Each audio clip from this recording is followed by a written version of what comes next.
Blog Talk Radio.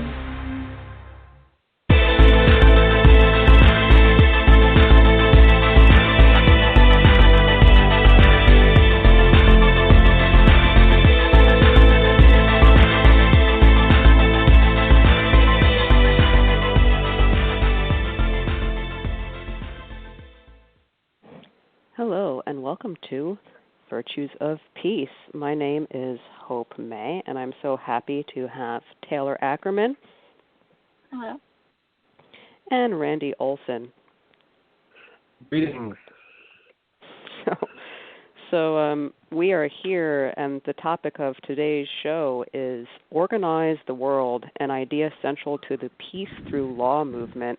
This is our second show. We launched this podcast on May 18th, an historic day because that was the original Peace Day, widely celebrated in the United States to educate people about the, quote, New World Order and the new international court that was created pursuant to the 1899 Hague Peace Conference to replace armed conflict with a nonviolent method of dispute settlement called international arbitration. This is an incredibly important story with many important ideas and personalities, and this podcast is aimed at excavating these ideas and personalities of the Peace Through Law movement. Just to recap briefly from last time, we began with a definition of peace from Jane Addams, who defines peace not simply as the absence of war, but as the unfolding of worldwide processes making for the nurture of human life. And we said that that is an important definition because it is not simply negative. That is, a lot of people, when they think about the peace movement, equate it with the anti-war movement. But Jane Addams' definition shows us that there's something for which we need to be working, laboring, constructing, developing. And that brings us to this show, Organize the World. Again, the idea is work needs to be done, organization needs to be done, and this is something that does not happen in a generation. I want to just also just note that today, May 29th, 2020, is the United States is encountering some difficulties with COVID-19 and the death of George Floyd.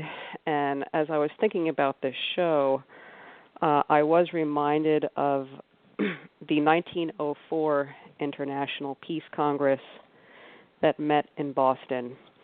I have thrown up the proceedings of that meeting on our show resources page at virtuesofpeace.com.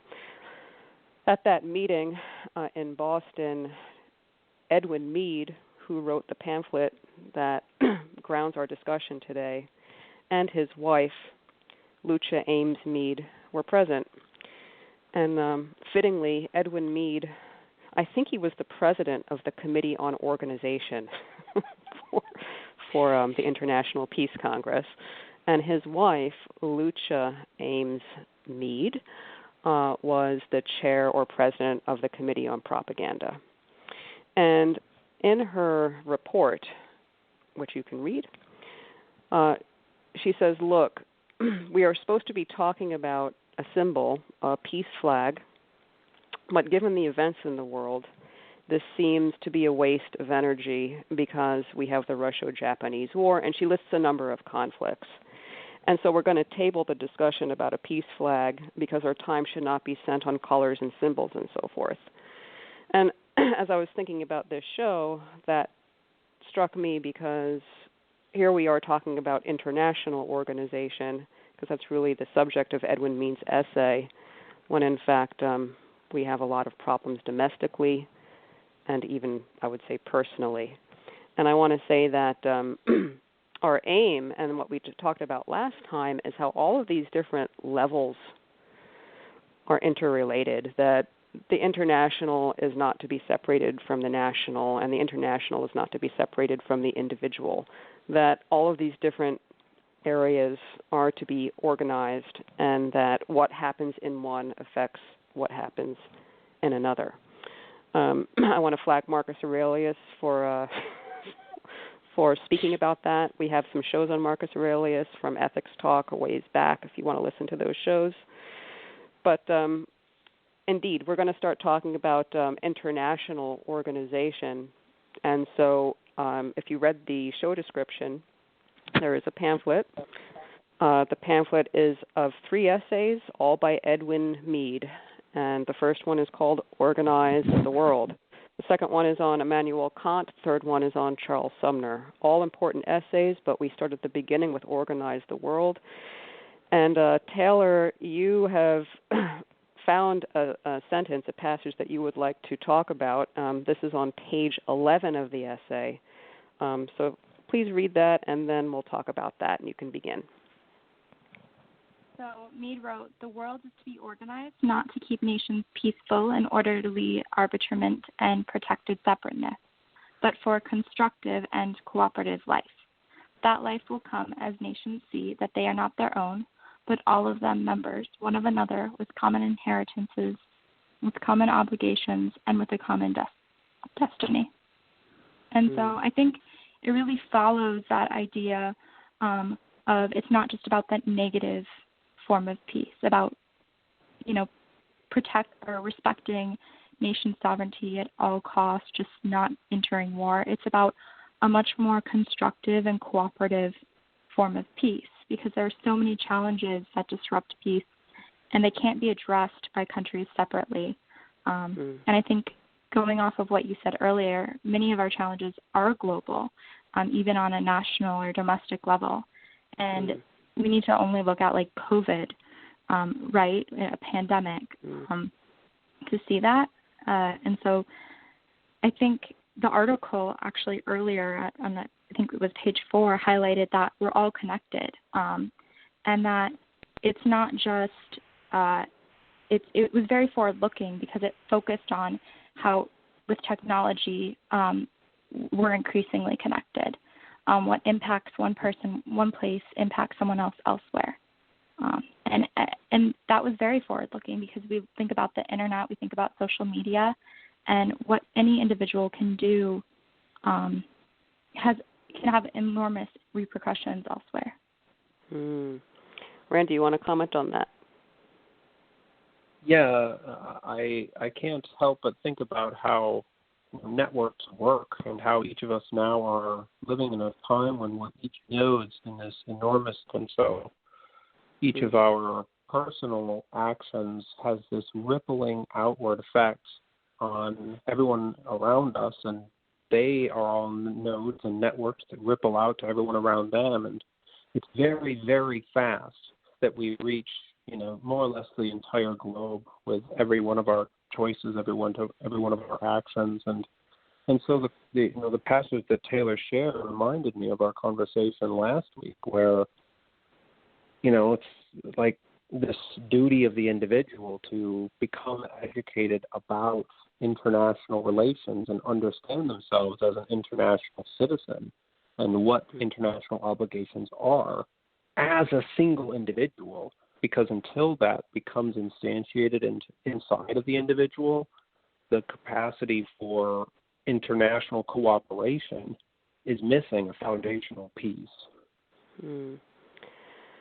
Right, and if you're listening and you want to comment on this, you can call in 516-387-1449, 516-387-1449, and indeed, this idea that we're all part of a system. Once again, let me go back to who I mentioned earlier, Marcus Aurelius.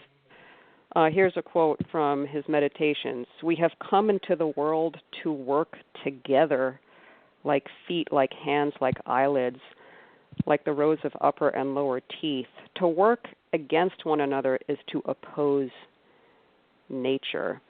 And when we're talking about this cooperation and this network, I also want to throw into that these voices, these stories, these labors from the past, because there could be something that is said 2,000 years ago that is really impacting someone today.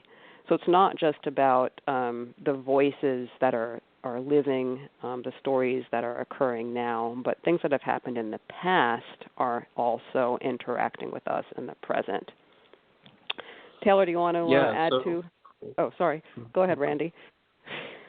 Go ahead. Well, sorry. I just wanted to take that as an opportunity to build on, right? I wanted to build on that and build on this idea that the experiences that were 2,000 years ago, those experiences are still part of our collective mechanism for learning that has to grow.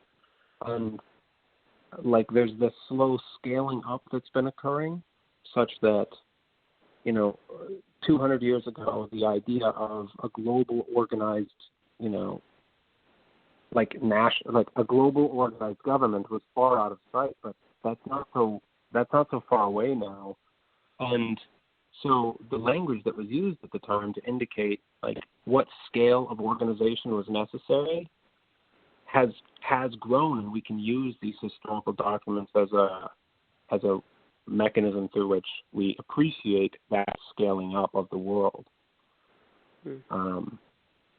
So I think that now is an appropriate place to share another passage from the pamphlet by Mead. Mm-hmm. It's on page 5 of that pamphlet for anyone who is looking. The passage reads, "Let no man think of himself any longer in the first place as a New England man, or as a New Yorker, or as a Virginian, but all of us as Americans." Now that was the vision and message of George Washington, and that insight and that law, coming to petty, prejudiced, jealous, and disordered states, put an end to chaos and brought peace, prosperity, strength, largeness of life, and an ever-broadening horizon. Let no man think of himself any longer in the first place as an American, as an Englishman, as a Spaniard, or as a Frenchman, a German, or a Russian, but all men in the first place as citizens of the world. That is the message which has thundered in the ears of Washington's America in this eventful and surprising year, as it was never done before. Now, it's amazing because that was written more than 100 years ago, and it seems awfully true today.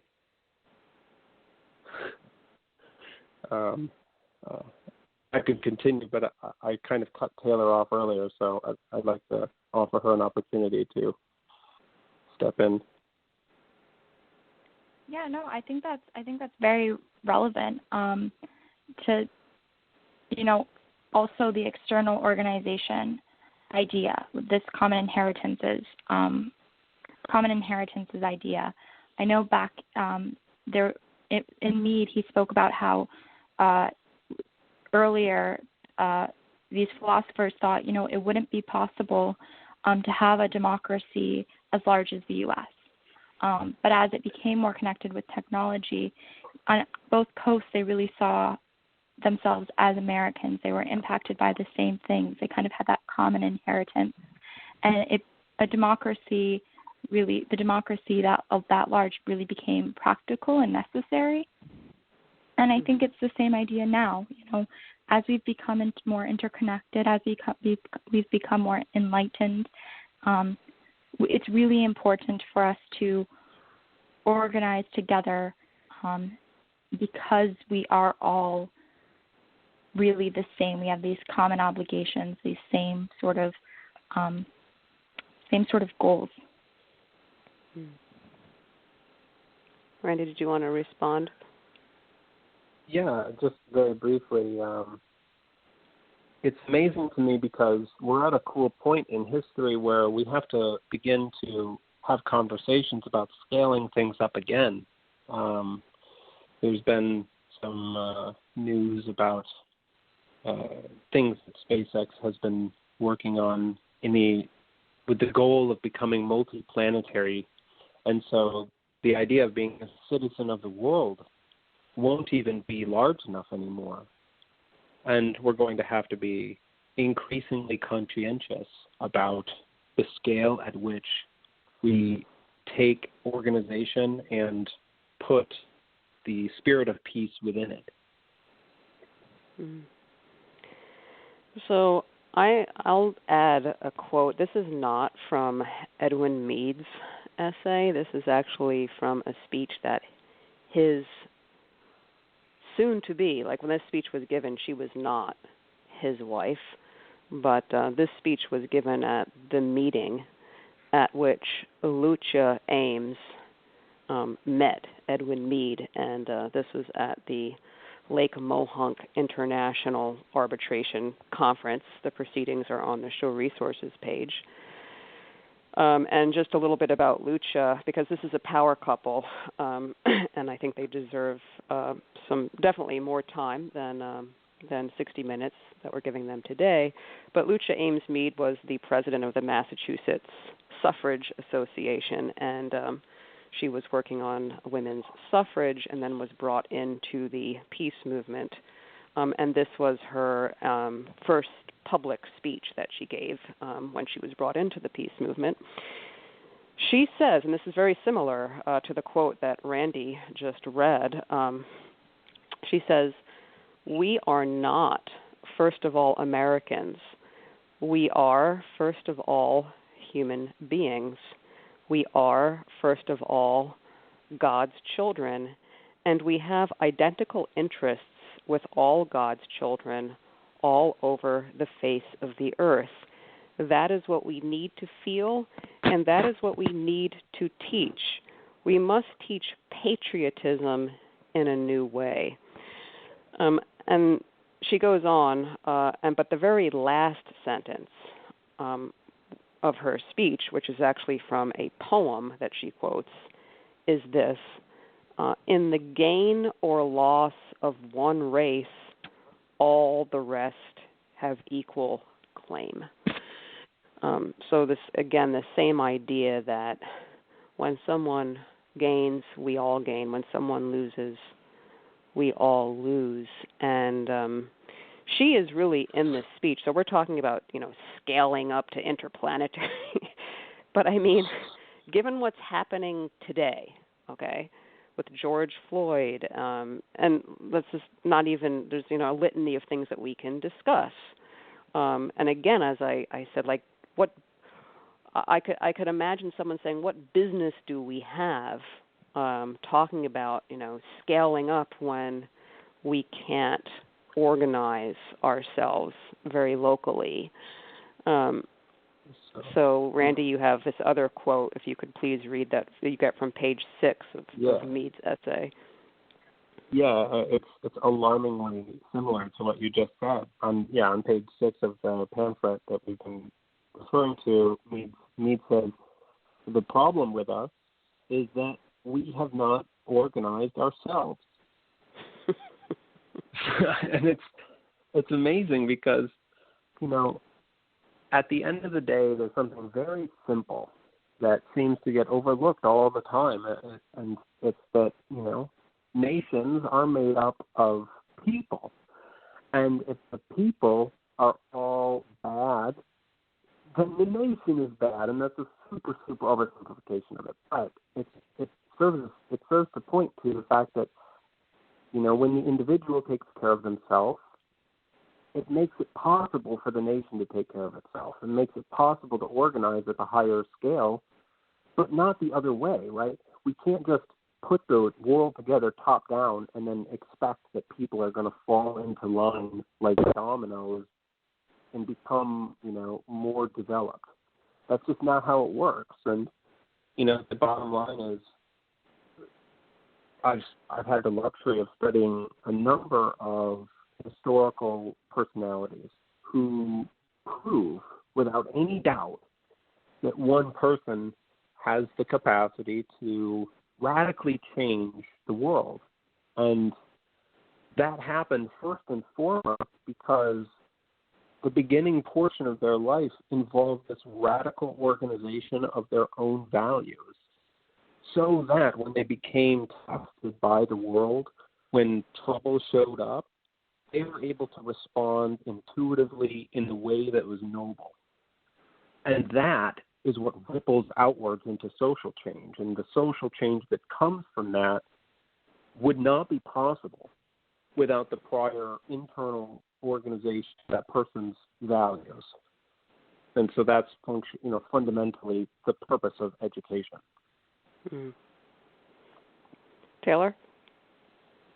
Yeah, I think when it comes to international organization, it doesn't work if individually and domestically we aren't organized as well.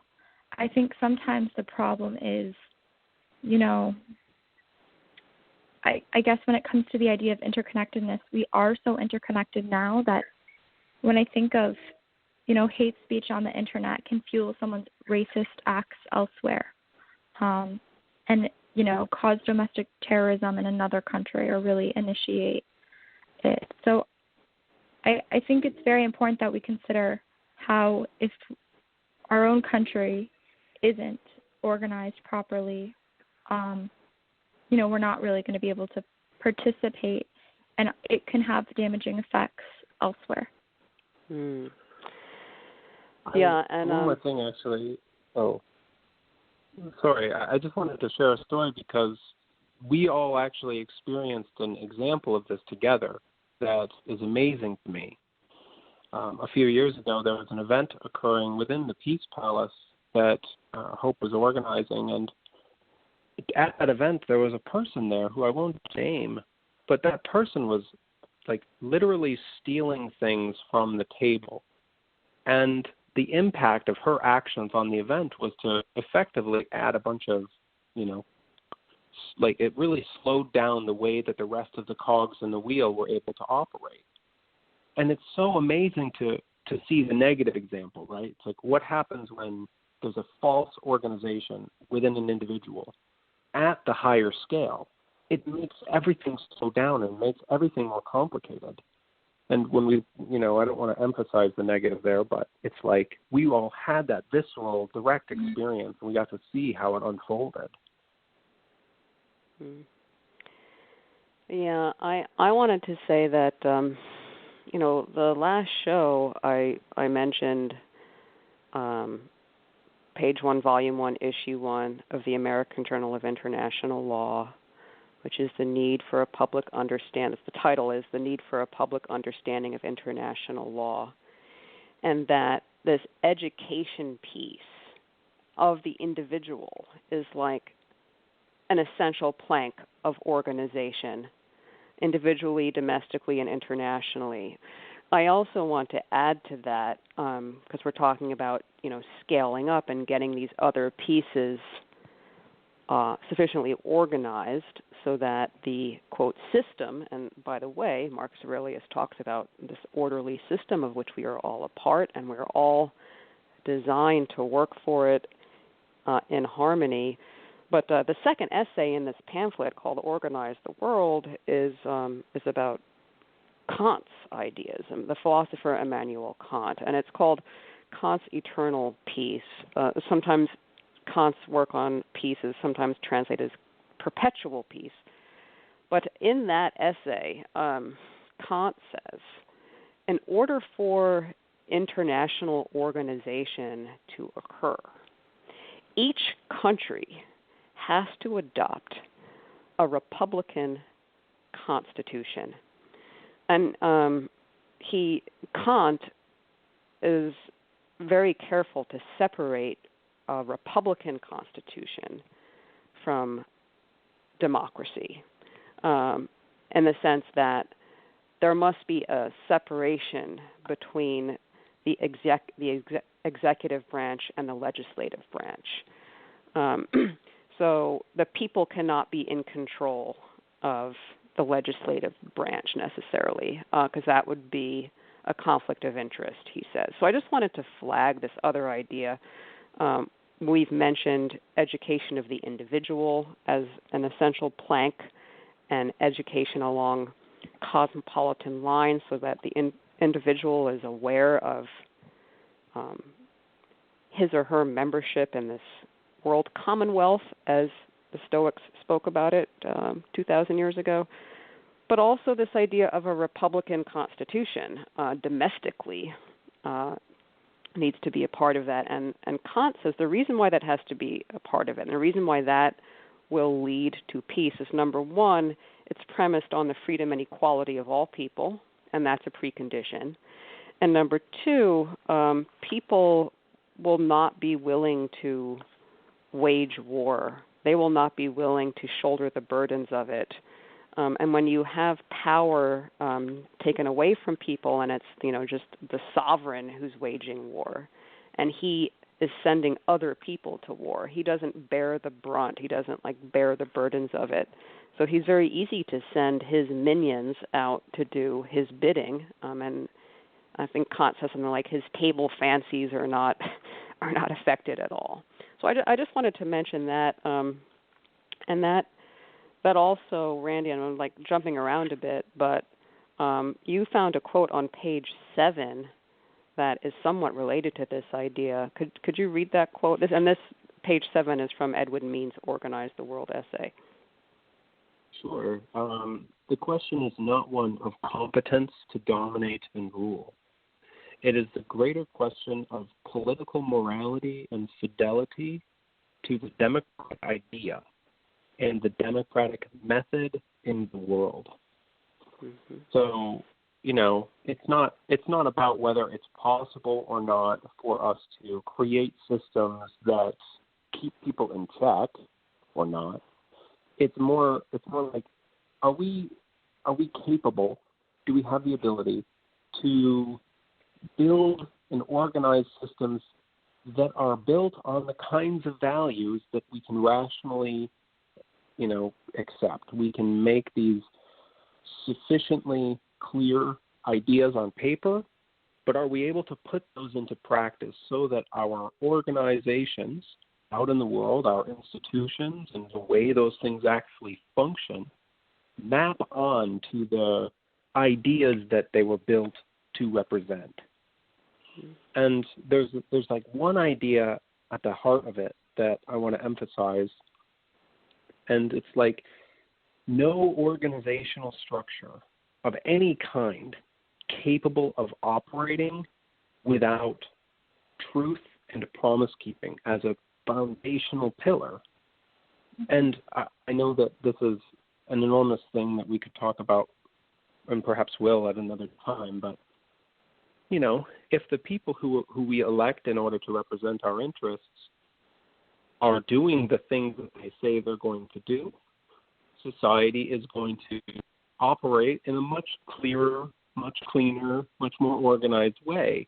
And that goes for a republic or a democracy or any other kind of government.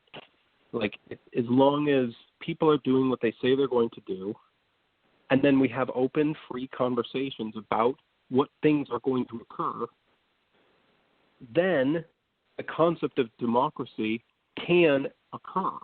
But without those pieces, it's there's something else going on.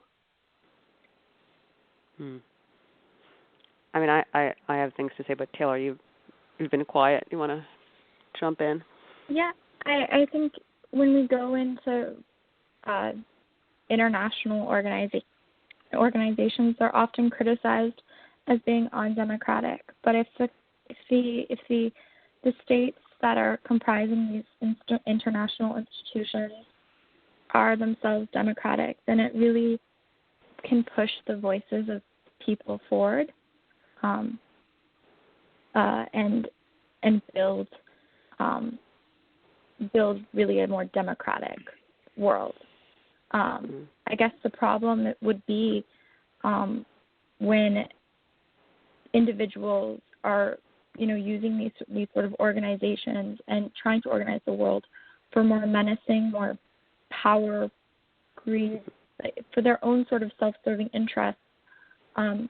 We don't benefit from that. So I guess it's organization, domestically, internationally, personally, for the right reasons, not just for structure and order. Yeah. Again, if you want to call in, if you have something to add, 516-387-3746. 1449.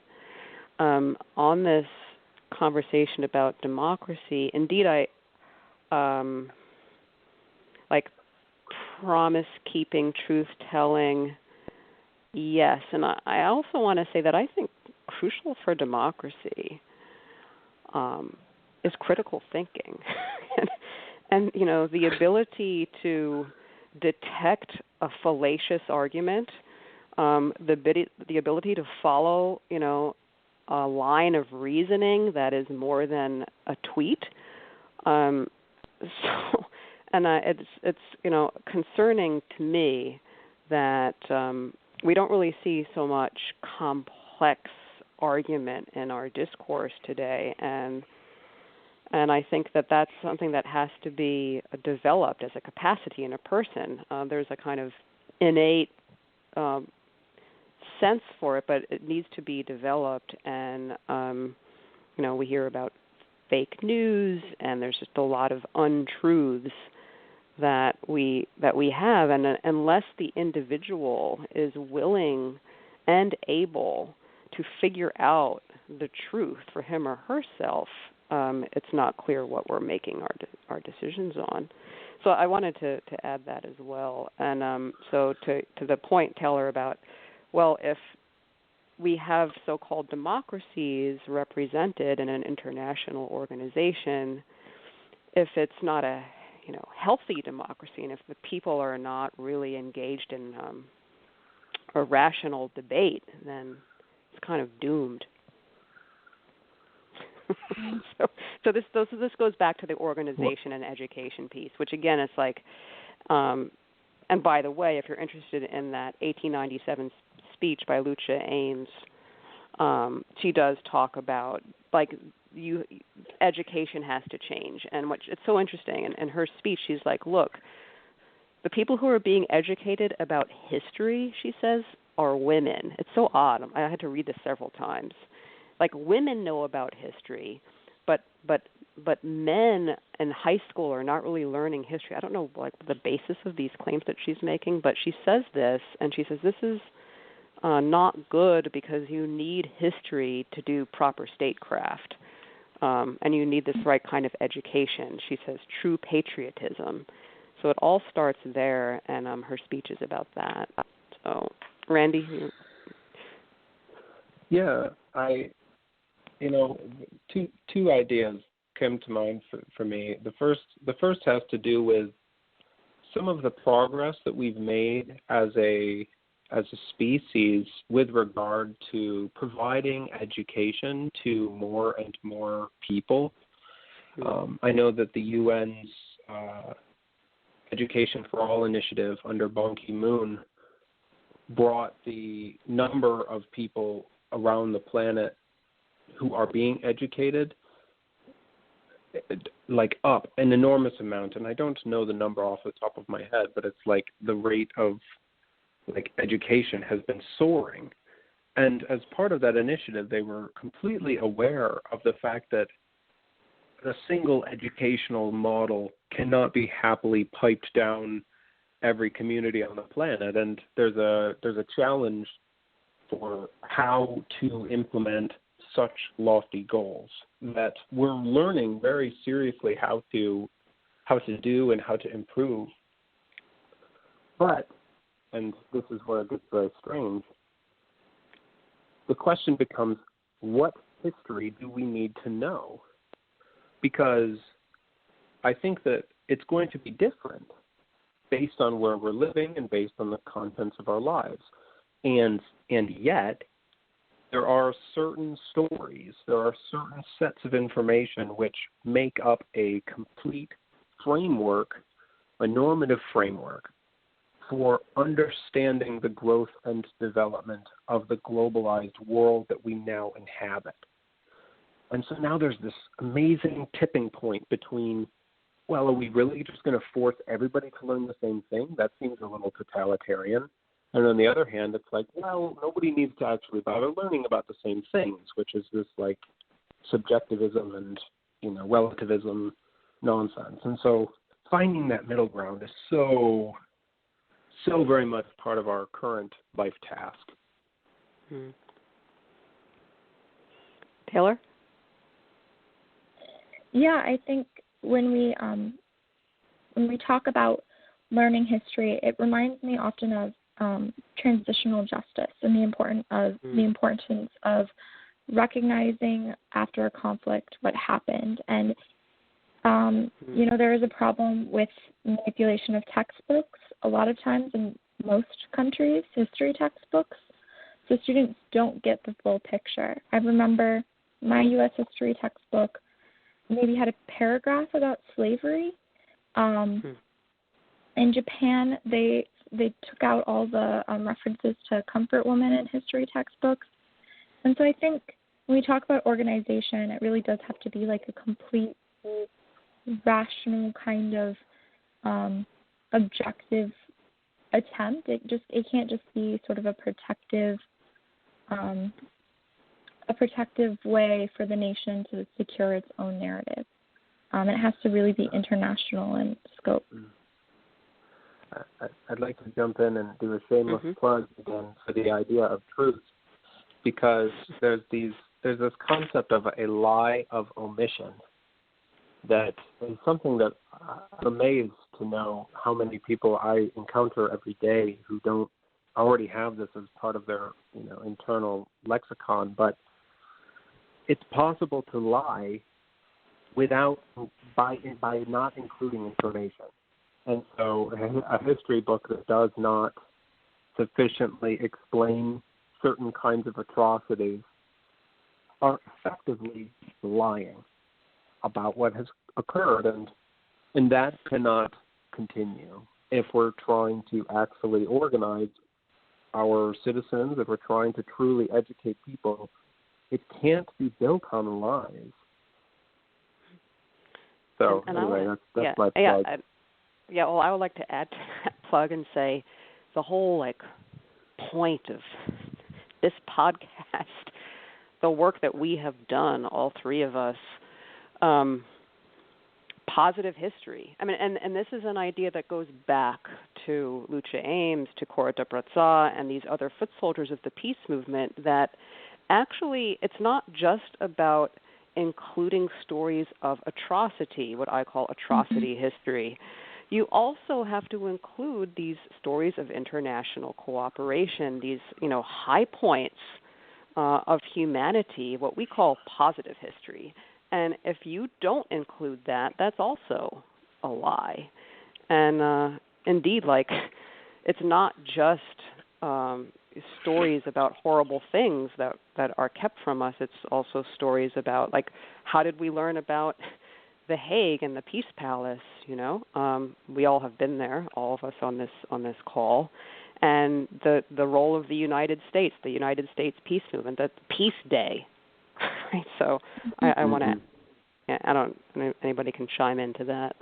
Yeah, definitely.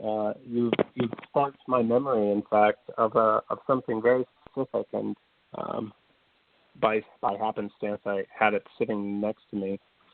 So there's a quote from Bertha von Suttner's diaries.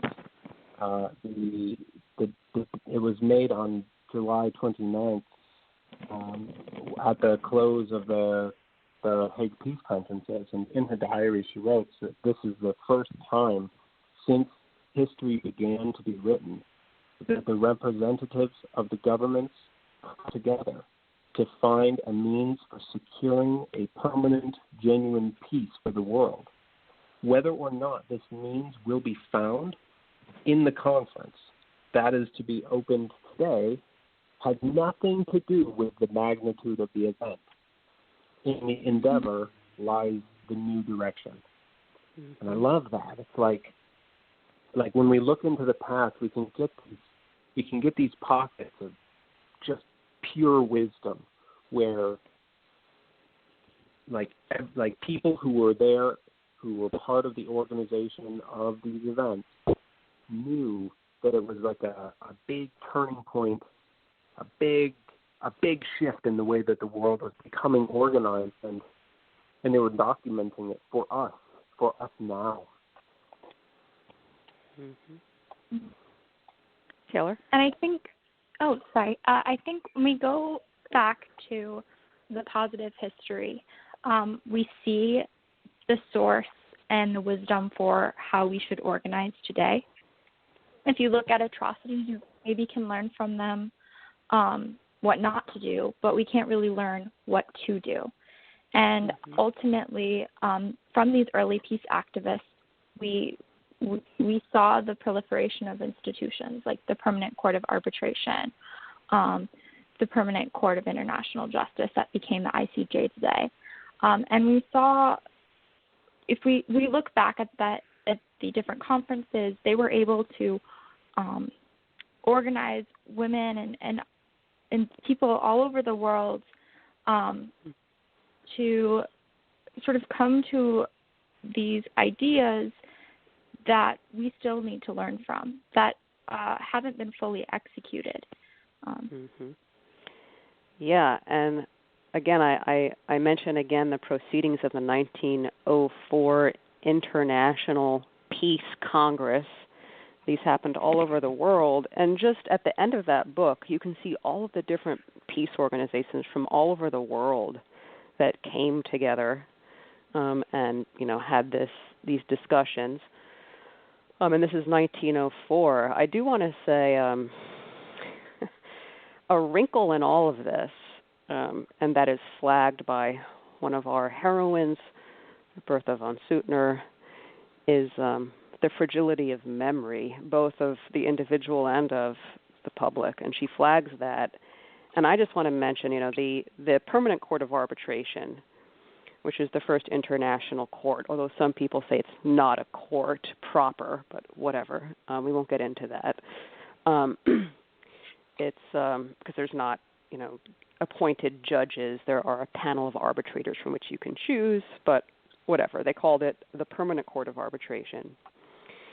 And Article 26 of the statute that lays out the Permanent Court of Arbitration says before, like if a state sees that two other states may engage in conflict, they have to remind the other states that this court exists, so that they need not, solve their problems with violence. That there's this, P.S. Remember, there's this other process. I love and that. I know. I just that just freaks me out that that's in there. But I mean, I don't know if we remember to do that. And this goes back to what Randy's like trust in doing what you said you would do. But the problem is we forget. I mean, we forget what we said we would do, or we're not taught about all of this, and that's part of the problem. I'm also reminded of the United States had a treaty with Korea from 1882, and Article 1 of that treaty says, if any country acts unjustly or oppressively towards Korea or the U.S., like the signatory of this treaty has a duty to use good offices, that is, to sort of intervene and stop the other country. So it's kind of like if like a bully is bullying one of the signatories, the other signatory has a duty to stop the bully. So in this case, it's like Japan is bullying Korea, and therefore the United States has a duty to stop and talk to Japan. So this is in Article 1. And so beginning in 1905, there's this attempt to get the United States to honor its treaty obligations. And one of my favorites, Homer Holbert, goes to the State Department from Korea. He's sent by the Emperor of Korea, and he points out to, I'm sorry to say, it's Elihu Root, the irony here. This is the yang to the yin, but it's Elihu Root, who's the Secretary of State at the time. And Homer Holbert is Article 1, and you know what Elihu Root says? He says, I didn't know that was there. I didn't know that was there. I mean, I don't know if that's true, but and even after he learns about it, nothing is done. But anywho, this is part of the problem as well, and memory is also a part of the organization that needs to happen, and this is, I think, yeah. Well, I'll pick that up. I think that we're highlighting something that has become a much bigger problem today than it perhaps was 100 years ago, but it was clearly a problem 100 years ago, which is that there's simply too much to remember, right? I mean, we're in a world today where many of the laws that make it through the United States Congress are longer than the J.R. Tolkien book, right? How could anyone ever take that much information into their mind and store it in a way that's, you know, at hand when a situation like this arises? And the only way for that would be to have these organizational structures in place that filter the obligations down into small packages. And that takes an enormous amount of rational or an enormous amount of intellectual labor that we're in the process of doing, and we're in the process of subverting. And so it's amazing to me. Like, there's this information overload. It's getting worse and worse. And yet, we must remember certain things. And so, in some sense, our duty, our job, is to find the staple gun to take certain ideas and force them in, you know. And I know that's what I'm trying to do. I think when hearing about or being reminded of the Korea story, there's a quote on the bottom of page 9. Means that is, there can be peace only as there is organization, adequate, rational machinery to take the place of war when nations fall out with each other. And I think there was so much wisdom by Meade about the fact that it can't just be diplomacy, it can't just be a treaty that's not followed. There has to really be law and justice for peace. That as we organize, we need peace through law, not just peace through diplomacy. And on this Korea story, what I find striking is that, you know, this appeal of Korea to the rest of the world to, like, you know, and Korea is always trying to use this rational machinery. They're always trying to use good offices, or at the end of World War I, self-determination, the League of Nations. They're always appealing to these more noble ideas that we should see coming into international relations in the late 1800s. And so in 1919, as the Treaty of Versailles is being negotiated, the Koreans organize a nonviolent democratic uprising on the peninsula to as like a shout out to the other democracies in the world, because at that point it was like the rational machinery of diplomacy, of just like envoys going to envoys, wasn't working. So it was like, okay, well then let's use this democratic process of people doing a shout out to other people. And it was, you know, that's how it was planned. And indeed, like, the American people, some of them heard and acted and organized.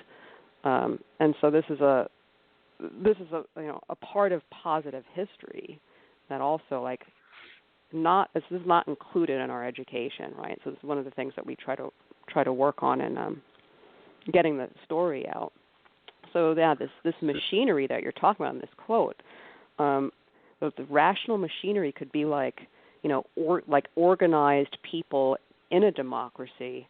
And I think what you see now, you know, like with George Floyd, it's like that is what's happening with people just taking a picture. The police are lying, and so this is what causes justice, right? So this using the organized people to stop the injustice. Sadly, there's destruction going on, and this is cause for concern. We have a lot of work to do here, but yeah. Anybody else who wants to comment, go ahead. there's another, pocket of history that somehow gets left out of the history books that I'd like to do a touch and go on. It's very much in line with this idea of attempting to appeal to the rational, noble side of our nature. And so in 1915, there was this tremendously organized group of women who were they were trying to prevent or stop, because it had already started at that point. They were trying to stop the First World War. They were in The Hague. If you Google women in The Hague, 1915, you'll get what you need. Or I'm sure we can add something to the show resources page about this. But there was this enormously organized group of people going door to door at the different embassies saying, listen, this is what you got to do. Send this.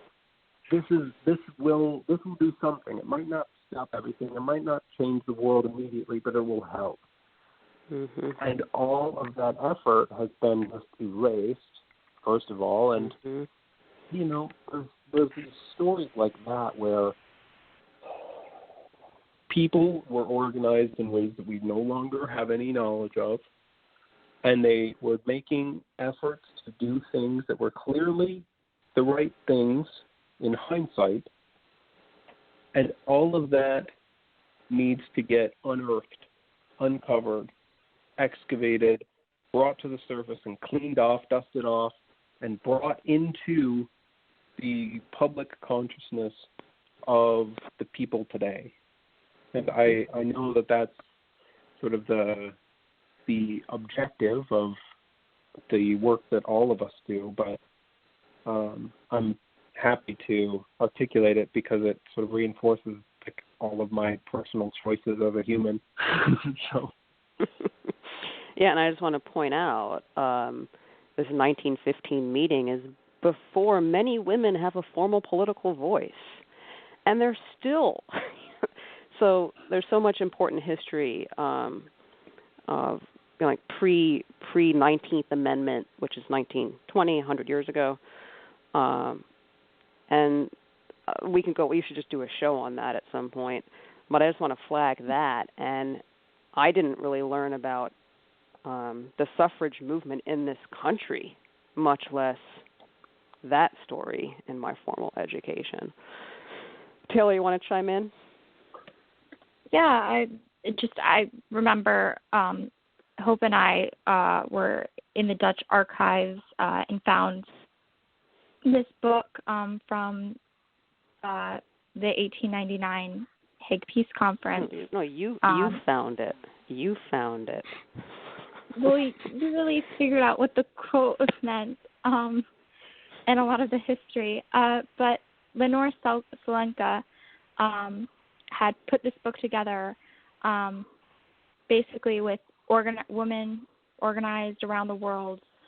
There were letters, there were resolutions, it was honestly just a gold mine, and it was very inspirational. And I think that that was kind of buried away in an archive, and sometimes going off of Randy's point about how we have to dig out the history, we really literally have to sometimes go into an archive and look to find these sort of treasures of organization in the past. Well, and I have to add to this story. You're leaving out, you left out the fact that you found it, but the other important fact is that, indeed, I asked you to go into the archives, to look in the archives of the 1907 Hague Peace Conference. And why? Because women were organized in this is before 1915, okay? And they sent, the International Council of Women sends a delegation to the 1907 Hague Peace Conference, and they meet with the secretary of the conference, and they give him a resolution, which is awesome. And the secretary of the conference says, I promise that I will share this with the delegates of the conference. And I looked in the proceedings a lot for what I could find without going into the Dutch National Archives, and I didn't see him sharing this resolution with the conference. So I asked you to go into the 1907 Hague Peace Conference archives, which I don't know if you recall, but it's like hundreds of boxes. Mm-hmm. I remember. and the book that you found is from the 1899 Hague Peace Conference. It's misfiled. It wasn't supposed to, or maybe it is. Maybe somebody put it in there on purpose. But, I mean, that's the thing.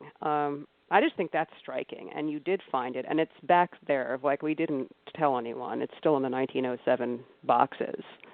But, I mean, even if you go into an archive, like, it's not the case that it's kept organized. So, anyway.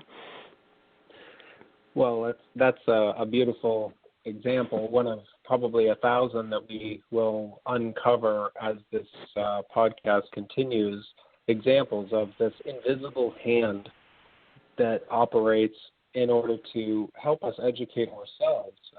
That term invisible hand is normally reserved for economic conversations and free market capitalism conversations, but it applies very much to this subject as far as I can tell, because some of the ways in which peace history has been kept alive is absolutely miraculous. And I very much am looking forward to stitching together some of those miracles in the future. Yeah, fittingly, Marcus Aurelius says something on this, and not about peace history proper, but about, and he doesn't use the phrase invisible hand. He uses a phrase like ancient thread of causality, or the thread of causes. And he says this: a horse runs, a hound tracks, bees make honey, and a man does good, but he doesn't know that he has done it, and passes to a second act, like a vine to bear once more its grapes in due season. So, in other words, there's this and there's an article, I'm forgetting where it's from, but it's called something like "The Invisible Forces Behind the Arbitration Movement." It's something like this. And so the foot soldiers again are conscious of this like thread of causes or ancient thread of causality that's at work, and it does seem miraculous when you encounter it. Indeed. I'll just open it up there. Yeah. Well, I can riff for a very long time on the number of things that I've personally experienced since I discovered this international story and this wider understanding of history. Ever since my personal recognition of myself as a citizen of the world has started, right? The relationship between the miraculous has started to weave itself in and connected me historically with many of these stories in ways that I couldn't have possibly imagined. And so, yeah.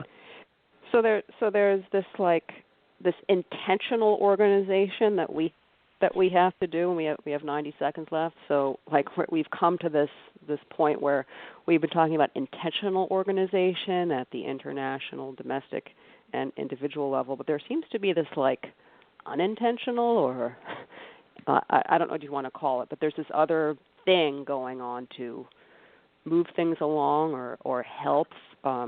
Providence is what our founding fathers called it. So the invisible hand, etc. Taylor, you have the last word because you haven't said. You got 60 seconds. Any final thoughts here? When we looked at reading this essay, I think it was clear that there was so much that began in the past, and we have so much work to continue doing. But there's a lot of positive stories and a lot of inspiration that can be drawn from the past and how we organize in the future. All right. Well said. We'll leave it at that. Thank you so much. You've been listening to Virtues of Peace. We will be back in about a week, I hope. So stay safe and stay sane and say goodbye. Goodbye. Bye. Bye. Thanks again, Hope. Bye.